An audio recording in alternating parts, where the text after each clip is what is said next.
Hi, I welcome you to my live video. Happy Valentine's Day. Happy feast day to all those who go by the name Valentine and Valentina. It's your day. Celebrate it. Enjoy it. Once again, happy Valentine's Day.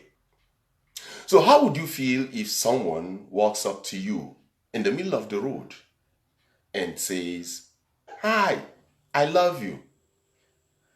Would you smile and give the person a hug? Or just walk away?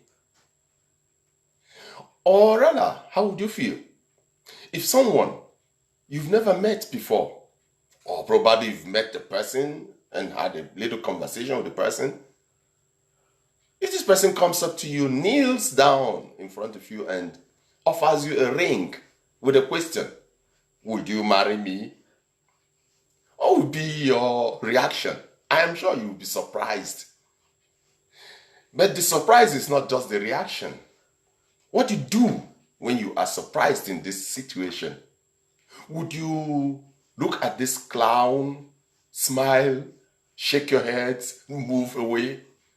Or would you give him or her a slap, like many have done, and say, "Who are you? What kind of nonsense is this?"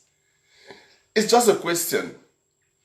I just want to know how you would react in this kind of situation or scenario where someone embarrasses you with love in the middle of the road.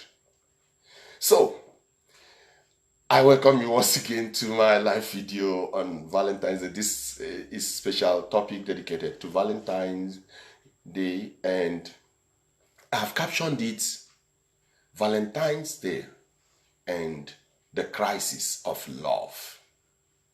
Why is it a crisis of love? A lot of issues have been bastardized concerning romance and love on the Valentine's Day.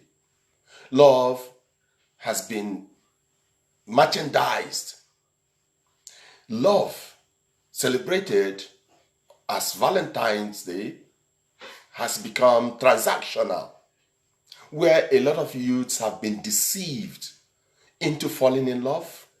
A lot of youths have been deceived into sexual relationships just because of the celebration, Valentine. The feast day has also been misunderstood. Some have seen it as a feast of sexual celebration. Some have seen it as a feast of romantic celebration, moral or immoral celebrations. Well, that's why I'm here today. I want to bring clarification to this issue of Valentine's Day.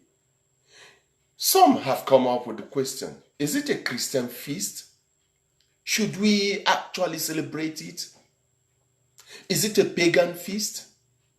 What is actually the feast of Valentine's Day? What are we actually celebrating? That is an interesting question. So today I'm faced with two difficult questions. The first one is on the clarification of Valentine's Day, the feast. The second one is the clarification of crisis of love. And this second one, the crisis of love, I will tag it love at first sight. And the question here is there anything like love at first sight? Does it exist?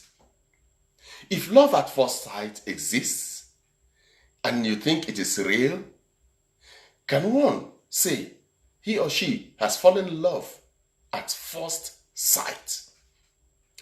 It's really going to be interesting. So it's an interesting topic.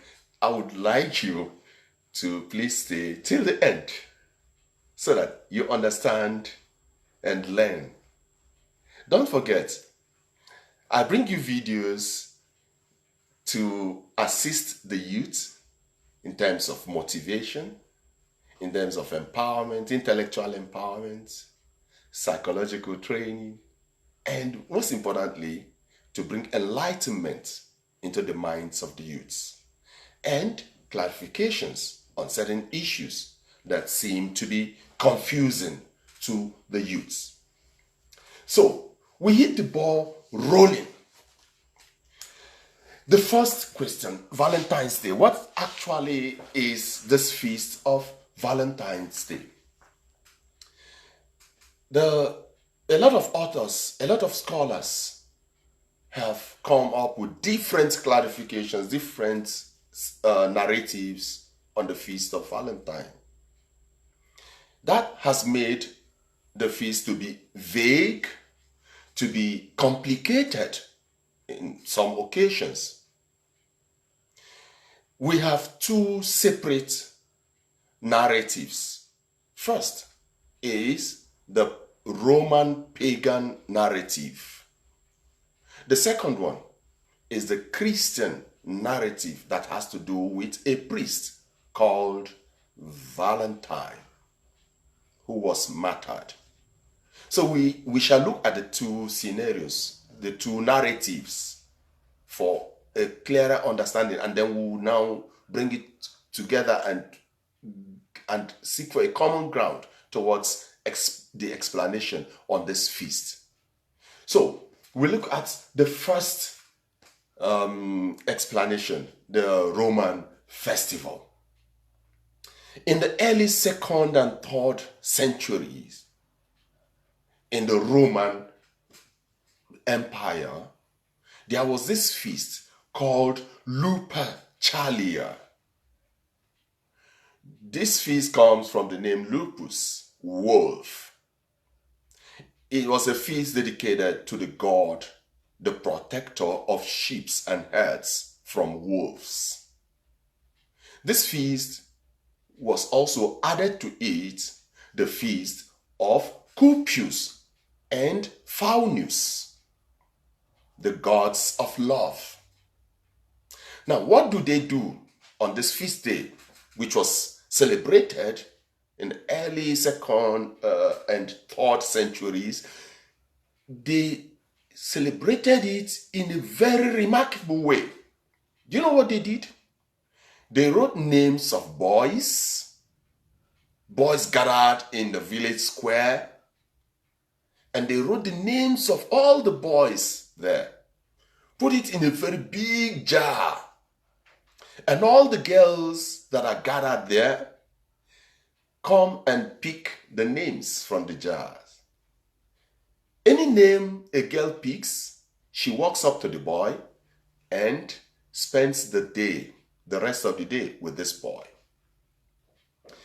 Sometimes this kind of encounter would end up in marriage. Some would just establish a relationship and end it afterwards. So a lot